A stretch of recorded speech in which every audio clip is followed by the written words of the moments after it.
may I call out again Ms. Kirsten Angeles. Round of applause for her. Thank you so much. Got it. All right. Hi everyone. I'm Kirsten. How are you doing? Good. I'm so glad to see new faces and familiar faces today. So today I'll be talking about biosecurity. So specifically I'll be introducing biosecurity concepts, talking about what biosecurity is, what a global catastrophic biological risk is, why you might want to work on biosecurity, why the EA community cares about this as a cause, different biological risks, the biosecurity field and interventions and maybe ongoing projects that are being done, how to get started if you're interested to work on biosecurity, and a little bit about my project that I'm working on right now called Project Shield PH.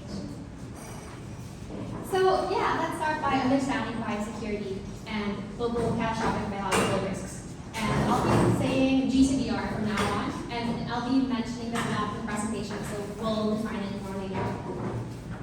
When you break down the word biosecurity, you have bio, which means life, and security, which means to protect life and freedom from danger or threats. So together, that generally means securing or protecting life from harm. The FAO, or the Food and Agricultural Organization, and the WHO defines this as a strategic and integrated approach to analyzing and managing risks in public health, food safety, and plant and animal health. This is the most comprehensive definition that you see online, or at least I've seen online, because biosecurity is generally a very broad concept. And that's because you can see it in a lot of fields. You see it in agricultural biosecurity, aquacultural biosecurity, public health, animal health, and biosafety. So it's just in a lot of places. But before I move forward, just a note on info hazards or information hazards. This is the idea that the dissemination of true information can lead to harm, and generally means that sometimes it's morally best to avoid spreading even true information, because a lot of information that could be useful for defending against pandemics would also be useful for causing them. So an example of this would be if, for example, someone wants to research how to prevent pathogens from being released in a country in the best way possible. They'll also be doing research that would understand how to release that pathogen. So that's an example of an info hazard. So it's generally a norm in biosecurity to avoid describing or working out how you would go about causing harm, especially widespread harm. So another example of an info hazard is like a spoiler, right? Like a spoiler is an info hazard, but for those who know it.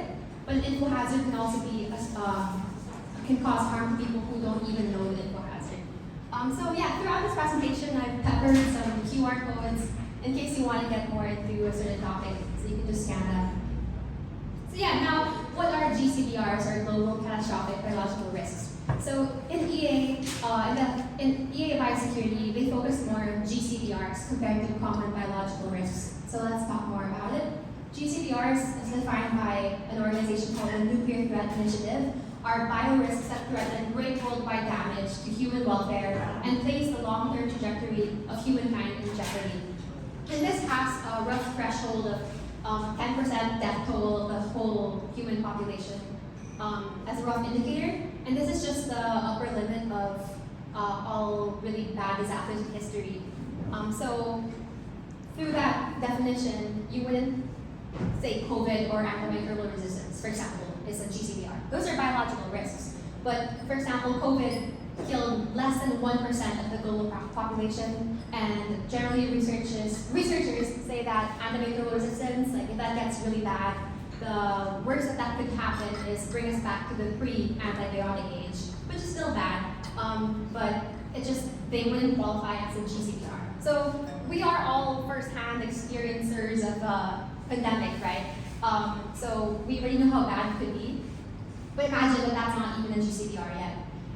So yeah, the key difference of common biological risks and GCBRs are that GCBRs threaten long-term human civilization, not localized tragedies. But I don't want to decrease the importance of localized tragedies. Of course, they're very, they're devastating towards the people they affect.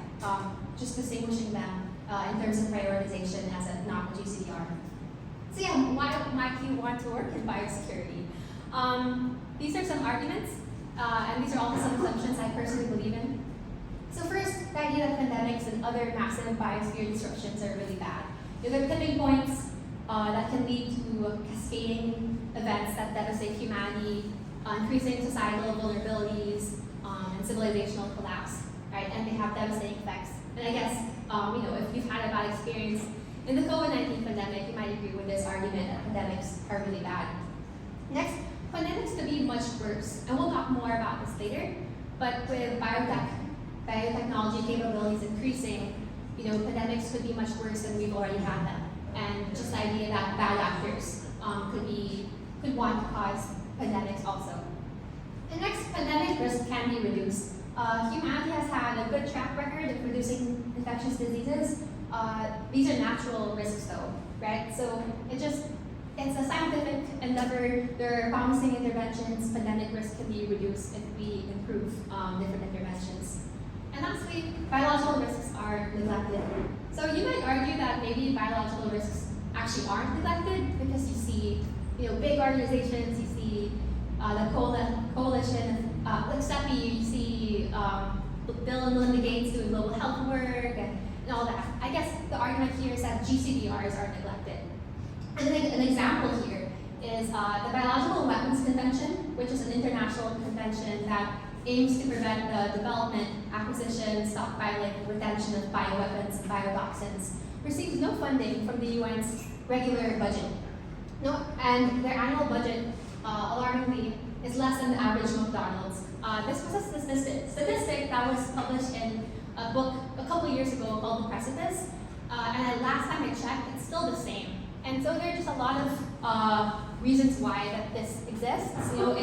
It's a democratic treaty, so it's funded by its member states. So it's not as straightforward as let's just have someone fund the BWC, because by nature it has to be democratic. So there's just a lot of reasons why orgs like this might be less funded compared to other orgs. But even if you don't agree with those arguments, I'd argue that it's robustly good to different concerns, whether it's long-termist or not. So, for example, if you're more focused on long-termism, biosecurity aims to alleviate or prevent civilizational threats and existential risk. If you're more focused on global health and well-being, well, it's widely associated, right, with public health, scalable pandemic prevention, preventing ongoing global health burden like malaria. So usually when you talk to people in the EA biosecurity field, they put it into a spectrum from broader pandemic preparedness towards GCBRs, but they're all still the same because the same risks that prevent GCBRs, common biological risks can prevent GCBRs.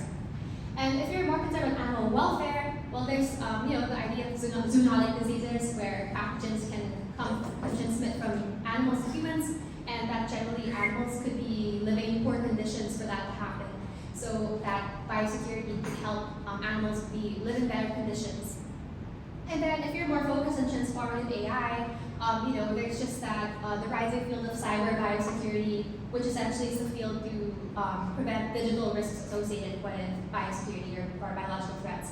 And the idea that AI or transformative AI could work with biorisks or aggregate biorisks. So now why does the EA community care a bit more than what I just talked about? First, I guess it's important to distinguish or clarify that the EA biosecurity community focuses on scope-sensitive biosecurity, and that means that they focus on the tail risk events, those that are less likely to happen, but are increasingly devastating. And so, having death tolls of 100 million people or more to the whole world. So, how likely is it for GCBRs to happen or exist? One statement is that there are historical near GCBR events that have happened already, but they're non-extinction level, given that we're here today. These are some examples. This is from the Black Death, this is a Colombian exchange, and these have killed apparently 3% to even 10% already of the world population at that time. But population has increased, right? And civilization rebuilt itself. So we've passed that, but it's just a proof of principle. Next, we'll talk again bit more about this later, but they're just worrying features of advancing biotechnology that leads to the increased likelihood of GCBRs to exist or happen. And the last paper that I've seen of estimating existential risk, or the ability of biological agents to cause existential risk, said that there's like a 0.01% chance of extinction from pandemic release, and then a 0.01% to 0.2% yearly risk of a global pandemic from accidental pathogen release in the US that could double with deliberate release. And these are statistics that were that came from data of accidental releases in labs, etc. So those are small, right? But it's just the fact that if it just happens, if you watch Oppenheimer, right, there's a quote there when someone said 0 would be nice. You'd prefer that you don't board a plane that says, oh, you might crash, right? So that being said, there's this argument that violence in general, like bad events, follows a power law. So what this means is that small events happen more frequently than the big events, but big events they still happen. So they're not possible. And this is one argument that that EA's working biosecurity follow, which is you just want to prevent those big events. So let's understand biosecurity more by looking into the different biological risks.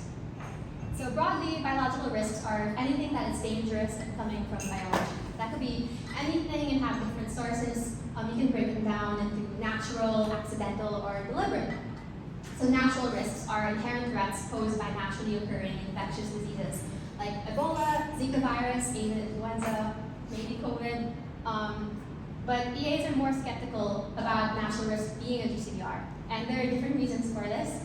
One is that there are low base rates. It rarely has happened in non-human animals that natural risk led to GCBR. I think there's one confirmed case, but I'm not certain about that. And in general, biomedical advances have put us in a better situation. And then there's the optimal virulence hypothesis, which essentially states that there's a trade-off between transmissibility and virulence. So if you look at the scatter plot on the screen, and this was using rough numbers, that plots case fatality ratio, or how deadly a disease is, and the reproductive number, or the transmissibility of the disease. You can see that, for example, measles is highly transmissible, but not that fatal. And Ebola, on the other hand, is highly fatal, but not that transmissible. And this is just the idea that, a disease is like a parasite. They don't want to kill their host too quickly. And if someone's down with a fatal disease, they're not walking around spreading it around, right? So that's a reason why natural risk, is subjected to evolutionary pressure that it would not be a GCBR. But what if a disease could be engineered to have both a high case fatality ratio and high transmissibility?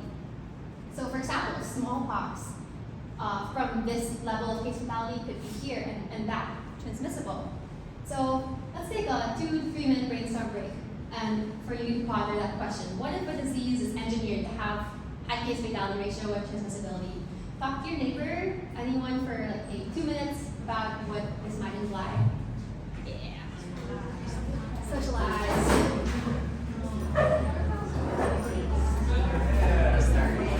What does it imply? I'm trying to think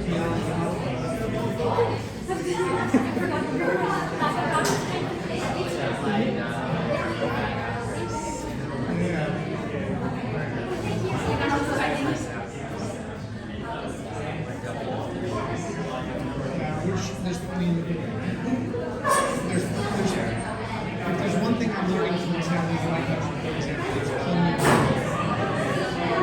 around the world. I'm learning from there that there's plenty of people who are messed up in plenty of some of them are very smart.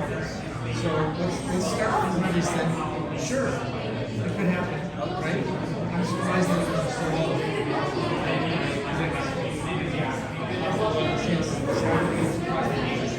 To me, it's an eventuality. Someone's going to be like, because they're not socialized.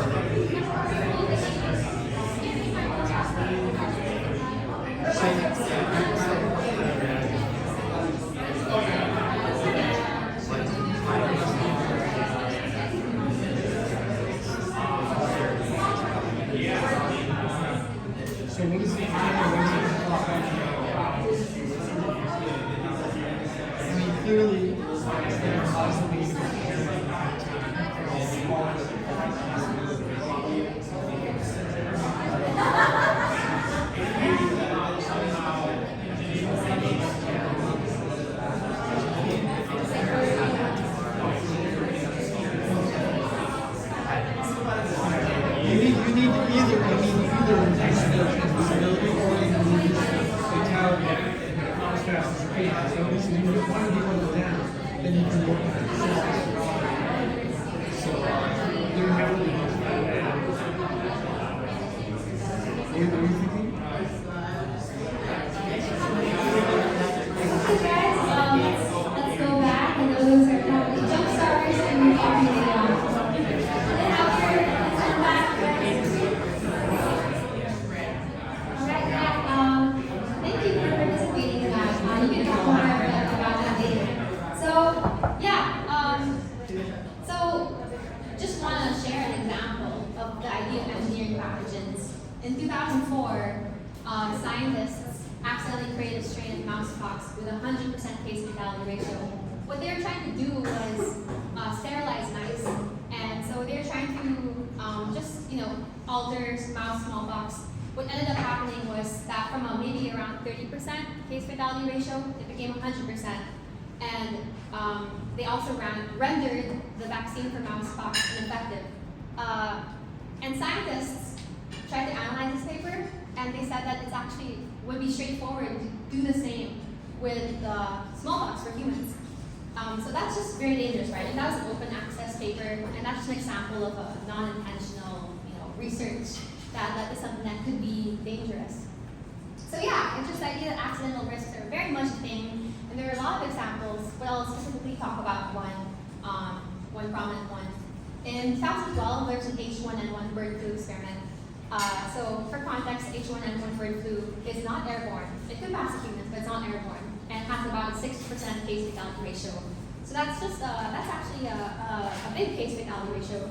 And scientists tried to figure out if they could make this airborne, making it more transmissible, and they were successful. So this caused a lot of ruckus in the biosecurity community, right? They're like, why? And epidemiologists did a back of the envelope calculation, and they found out, they estimated that if it leaked, which it didn't, thankfully, that there'd be over 1 billion deaths from that lab accident. And there were other accidents that have happened in the past, like the last natural smallpox death, even a SARS-CoV outbreak, global outbreak, has happened because of accidental lab releases. And some people are, speculating, but I don't know if you believe in the controversy. I don't know if I believe in the controversy that COVID was from a lab leak, right? Oops. And then next, so those are accidental releases. How about deliberate risks? So deliberate risks or biothreats could come from maybe states who host big-scale bioweapons programs. This is a picture from, I think, the U.S. bioweapons program in the World Wars.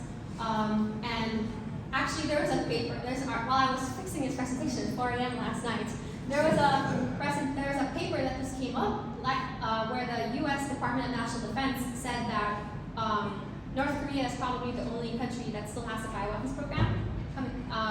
Russia and Iran probably have the capabilities, but I'm just trying to point that it still exists, despite the existence of treaties, etc. And deliberate risks can also come from small groups like terrorists, other extremists. Some examples are Al-Qaeda, Shinrikyo. This is the leader of Shinrikyo. They were a doomsday cult, a Japanese doomsday cult, that aimed to commit mass murder by weaponized anthrax.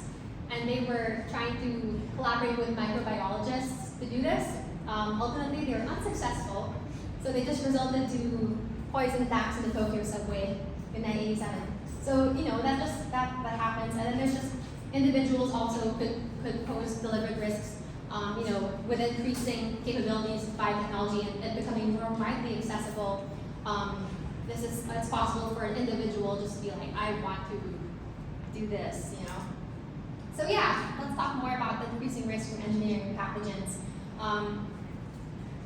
One, there are just advances in gene editing technology, like CRISPR, which just gives people the ability to tinker with biology, even with low resources and low knowledge.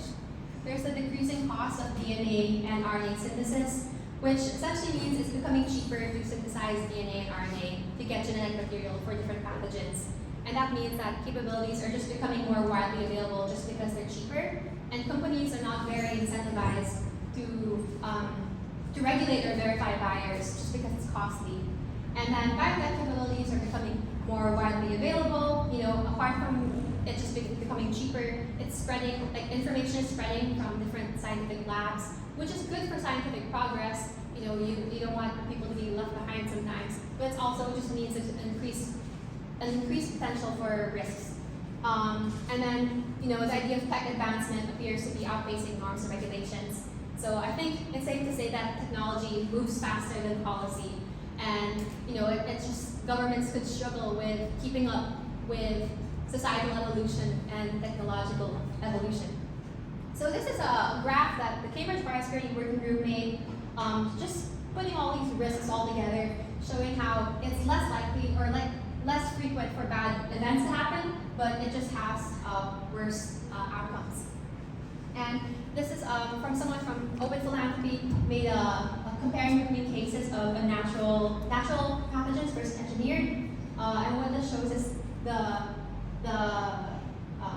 essence, or if it's natural or engineered as a pathogen or strain, and then the attack type. So EAs want to focus on mitigating this, which has a higher risk, because to optimize for a really deadly pandemic, you want to optimize the attack type to be deliberate, and then you want to engineer the strain to be highly transmissible and deadly. And so the reason why EAs and biosecurity focus on this more is because it combines human-centered design plus malicious intent, equating to bigger disasters. So just one more brainstorm break.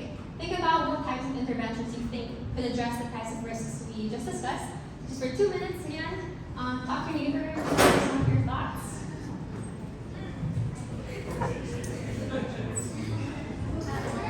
Well, again, going back to mine, there's plenty of crazy people out there.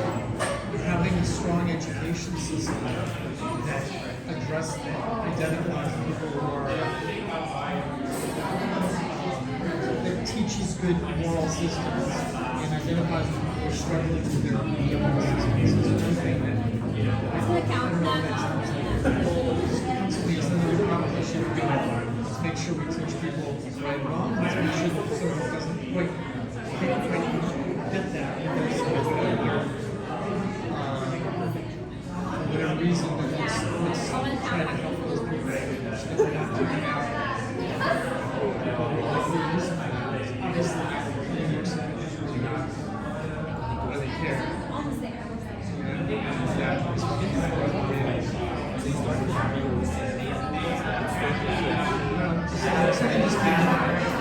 Just be in mind. How can we make sure that people know this is don't notice? By the time we get to that,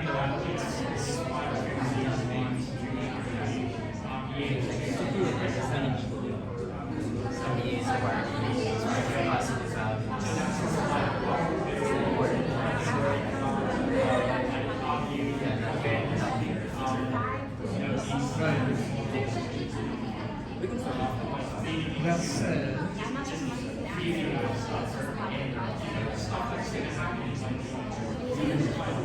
I mean, again, we're looking at, that was good. She talked about a lot of risks, so.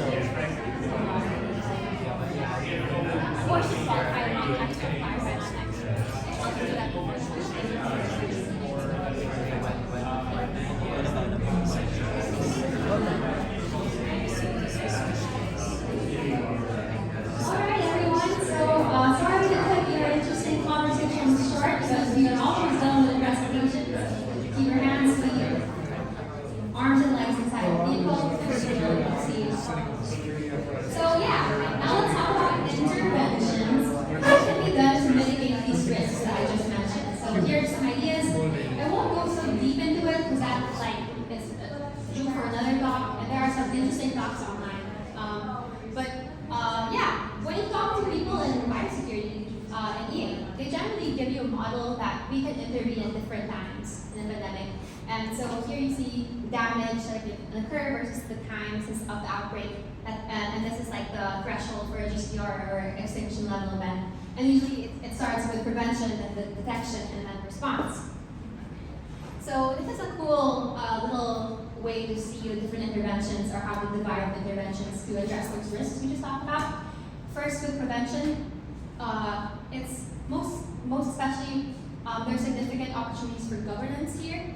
And some examples here are like regulating dual access research, or research that could, I guess I'll define dual use research as when research is trying to improve something, for example, but also has bad potential for misuse. And promoting scientific responsibility. What else? What other government opportunities? I guess just having strong regulations for information access also. But there are also technical interventions that can happen here. I won't go so deep into it. So that's before the pathogen is exposed, right? When there is a pathogen that's exposed already, that goes to detection, where you have rapid, robust early warning systems. So an example is wastewater surveillance. That's one prominent example, an ongoing project that's happening where you try to detect a pathogen from wastewater. And then when it's spreading and identified already, response, like interventions for response, these are typically strong medical countermeasures, like having super good PPE or personal protective equipment, etc. So maybe some of these you've mentioned and you were in the icebreaker earlier. So generally, this is why when you talk to people in biosecurity, they would divide the field into the technical side and then the governance side. So these are two talks that happen in PHX Berlin. They're online, and I think they're good talks. Some of the concepts I've put here. And this is a cool map of biosecurity interventions made by an EA named James Lin. The QR code here if you want to see that map. It's very HD if you want to make it your desktop wallpaper. So yeah, I think it's nice to just map it out. I won't go deep into it. Maybe that's for another day. And just so people are more informed, sometimes it's not really, because of caution, people in biosecurity EA exercise, you don't really see people sharing, everything in one go. And I think it's safe just to share this. So there are university institutes. So if you want to pursue further studies or masters, generally in like health security or security studies, so there's some good universities to go to. There are think tanks or research orgs, like Secure Bio is an org that's currently working in wastewater surveillance for untargeted pathogens. It's cooler for interventions to not just be specific to a pathogen, so that it can be widely applicable. And then I was a research assistant for Alvia. They were developing medical countermeasures. Fortunately, they had to close their operations recently because of the funding constraints, but they did ambitious and cool work. And then philanthropic funders, so open philanthropy and effective giving, have biosecurity teams. Biosecurity is a priority for open philanthropy, and there's also the long-term future fund. So yeah, how to get started if you're interested. This is generally the advice people would give you when you talk to people in biosecurity. So I guess one prominent person that I would recommend to talk to if he's not busy, but he's always busy, is Chris Bakerly, Open Philanthropy. And when you talk to him in a one-on-one, he'll just like break this down for you. And so I want to be able to share it. So first there's like learning, right? Gaining expertise in relevant fields, studying in relevant course, reading, listening to podcasts, reading books. There are lists and lists online, and also I have recommendations. I don't know why I walked here. Regular recommendations that are great resources, and I'll talk a bit about what that photo is later. And then networks, because again of the nature of being cautious, people don't want to spread big publications, and so one idea is to go to like a conference at EA Philippines, happening in October. I think when you talk to people in biosecurity, you understand what's going on. Who's who. There are also like non-EA related biosecurity conferences. If you're interested, you could ask me, so you just like understand what's going on.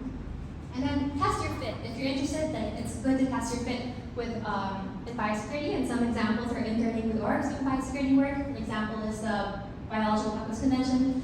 One thing I wanted to mention, but I didn't mention earlier, is that the last internship that happened in the Biological Weapons Convention, there were more interns than the paid full-time staff. So that's another reason why it's neglected, right? But you could be an intern for the BWC, participate in competitions. We'll talk more about this later. And maybe do short-term projects. I have a QR code here. Someone made a list of short-term, like under 15-hour projects to test your fit in biosecurity. And then show initiative, just a general career advice, approaching others with ideas, being collaborative, and possibly pursuing further education or training, and owning something, picking something in this field and truly owning it. So here are some concrete things you could consider doing right now. Here's a QR code of a link to the references, also on the slide. So one thing you could do, and these are like time sensitive, is to form a team and join the Nuclear Threat Initiative Next Generation competition. So the Next Generation for Biosecurity. So you form a team of like 3 people. There have to be at least 2 people from different countries, I think, and then it's a policy competition. So the last competition was how to improve the Biological Weapons Convention, and then now it's about bioeconomies. I won't really go into that, but it's a promising thing to do if you're interested, and it could also open a lot of opportunities. And then something that Spear shared also in Slack, and it's also being shared as the Blue Dot Impacts GCBR Fundamentals course. If you can't take that course, I'd recommend just at least studying the week 1 references. It's also due September 11. There's also this new Substack that came out. That's made by people who are really in the biosecurity field of GCBR organizational updates. If you want to learn more about the organizations that exist, reading the lists in the EA forum. There's so many. My goodness. I don't know which one to prioritize, right? But usually these lists are created by the people who are really, they're deep in the biosecurity field. And consider working on promising GCBR interventions. If somehow you're super ambitious and you want to form a team to work on these little countermeasures, and there's like a list on the EA forum, you could consider working on that. And then, just meta stuff, making a discussion group, providing accountability for learning. One idea is also talk to me just for company. Kidding. And yeah, here's a link up the references. Okay, so that's about biosecurity. Let's just talk a little bit about Project Shield, which is the project I'm working on. And I'll talk a bit about why I'm working on this. So that's a LinkedIn. And kudos to Zian, who's here, for making our project logo there, which is pretty cool, and our branding, which we follow religiously. Thank you, Zian. So yeah, Project Shield PH is a temporary research initiative aiming to create a biosecurity research agenda for the Philippines to aiming to capacitate the nation, reducing the risk of biological catastrophes. That's our mission, and we envision a safer, more resilient Philippines capable of effectively preventing, detecting, and responding to bio threats, contributing also to global efforts, since biosecurity is a global coordination effort. And some activities we're doing, it's just a bunch of research and stakeholder engagement, participatory workshops. So we are going to end up having 3 research outputs that we hope to publish. Systems map of biosecurity in the Philippines, national biosecurity framework, and prioritized research agenda. And these are really new stuff, but that's just because you'd be surprised how nascent or new the field of biosecurity in the Philippines is. And that's one of our findings in our project. So why did I start this? I guess this is a more personal take. When I was considering biosecurity as a career, and I talked to a lot of people in EA, they didn't really know what was happening with the Philippines, and they didn't know how impactful it was. I didn't know how impactful it was. And generally, when you talk to people who are interested in biosecurity from LMICs, like not Singapore, sorry. I mean, like from Asia or something, generally they just don't have the coordination. And I wanted to be able to nudge policymakers in the Philippines to be more principled in EA when they make biosecurity decisions. Again, I just had a lot of dissatisfaction with the pandemic, and I guess this was a time to enter it. I also wanted to test my fit and upskill. I just graduated last year, and I wanted to be able to, dabble and dip my toe. So, and also there's just the idea that there's an emerging market for biosecurity in the Philippines. Probably before the pandemic, people were not really like, oh, biosecurity is an issue, it's so far out. But I think policymakers became more receptive because of COVID. But there's knowledge that's inadequate in the country because we don't really have that research in the Philippines yet. So I just want to break down the logo because I think it comprises our essence a bit good, and this is the reason why I made this. So this is a typical biohazard logo. If you don't know, it's because it stands for agent, host, and transmission. 3 things that are necessary to be present for a disease to spread. So this is like a counter to that in the form of shields. Agent representing threats we're trying to work against. Future as our future forward approach, and prevention to prevent these threats. So these are some stuff we've done recently. We've had an in-person workshop with biosecurity relevant stakeholders. And so they're all doing biosecurity relevant work, but they aren't talking. they're very siloed in the Philippines. So it was nice to have that space, and it was nice that they were very receptive and I guess excited to talk about biosecurity because they're personally passionate about it. But it was a non-work thing also. And we recently also had an online workshop. This is a sneak peek of one of our research outputs. But we're going to talk about the HXPH. So yeah, stay tuned. And this is just an example. We're just very happy to have Music for Harriet have supported our project. It's actually open to that. Yeah, this is very official. She recorded this. So we're just very proud. PH for getting the ball rolling towards a strengthened Philippine biosecurity landscape. I enjoyed everyone present today to participate and gain new insights. Let us maximize this opportunity so we intensify our efforts in minimizing the risk of biological catastrophes. Once again, I extend my sincerest appreciation for Project Shield PH and warmly welcome our experts from various sectors. Lahat ng ito para sa isang healthy Pilipinas. That's just like a clip from her. This is nice to have someone official to support the project.